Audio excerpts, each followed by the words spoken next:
So next up, we have Jason Trout, who is Global Chief Digital Officer of Peach. He is going to be talking about the single reason that your ads look crap. So Jason, looking forward to this one. Over to you. Good morning, and welcome to the single biggest reason your ads look crap. So I'm going to be talking about beyond linear really and into convergent and digital environments. Now, the truth is you probably don't really know what happens to your ad copy once it's been approved, or worse, you may not even care. Now, how can this possibly be, I hear you say? Well, Yale professor Edward Tufte says there are only two industries that call their customers users: illegal drugs and software. We know quantity is a key part of successful campaigns, and so is quality, but it has to be traded away as a compromise, doesn't it? Getting creative right is the single most important choice you can make, but can you have quantity of quality? A crap ad is still a crap ad, no matter where you put it. And I think there are three main parts to this equation. The first one is, does the execution do the job it's designed to do for the intended audience? And of course, that's subjective. Secondly, with the demise of the cookie, context is back. But is the content going to support or jar with that environment or device? And again, that's subjective. And lastly, is the technical quality of the asset correct for the intended device or aspect ratio or platform? Now, actually, this can be precise, system-driven, and easy to resolve, and yet loads of attention is paid to the first two and almost nothing to the last. It's not particularly sexy, and as users know, changing habits is hard, but it can be done, and I'll show you that now. In the overall video ecosystem, the good and the bad coexist. On the linear and BVOD side of things, you have a one-to-many broadcast environment where targeting is broad, but the infrastructure and trust in the medium is very high, despite some shortcomings in audience measurement. Advertisers don't need to worry about appearing in inappropriate content. It's regulated. Advertisers don't need to worry about appearing in an ad next to a competitor because it's well governed.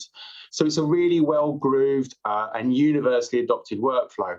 You can actually get a broadcast ad from Final Cut to broadcaster in 2 days, sometimes even one. We've actually done it in under 4 hours. So over to Camp Digital, let's see how they're getting on. Well, they've got huge technical investment in the pipes to access highly targeted audiences in scale at real time. Really clever use of first and third party data to build and nurture relationships across multiple touch points, and ambitious media plans that seek out these passion cores that nestle in curated groups across the internet. So with all this great tech and capability, you would expect digital to be the gold standard in speed and efficiency, but it's not. It's not even close. We know from clients and media agencies that it can take 2 to 3 weeks to get a digital campaign live. Yes, that's 2 to 3 weeks. That's 7 to 10 times longer than good old linear BVOD or traditional. So that Range Rover deal or the Gucci sale that ended 3 days ago is never actually seen by huge swathes of online customers because the correct copy only landed today. Independent research that we commissioned with Collab shamefully revealed that more than 3/4 of all digital campaigns start late. Now, at the beginning of this session, you'll have noticed the quality of the stream was pretty poor, wasn't it? Do you think that affected your experience? So even if you think the content here is okay, the way that you experienced it was compromised and probably left you feeling slightly underwhelmed, didn't it? So here is a good example, I think, of what that looks like. Now, this is one of the many fantastic pieces of Simpsons copy, but it's 4:3 original shots stretched to 16:9. And of course, you massively miss the visual gag. And it's the same issue for your highly valuable advertising copy. So why should you really care about this deeply unsexy stuff? Well, clients, you want your ads to be experienced in the best possible way. Creative or post-production, you want your work enjoyed across the platforms and devices. Media agency folk, you must be fed up with being kicked in the nuts every day for campaigns starting late. Programmatic buyers, you've got the perfect desk setup, but many unfulfilled bids because no creative served. Publishers, you are falling off media plans because they just didn't get round to making that file to your spec. So the impressions get served on YouTube or Facebook again. Now, you all deserve the best quality assets the first time, on time.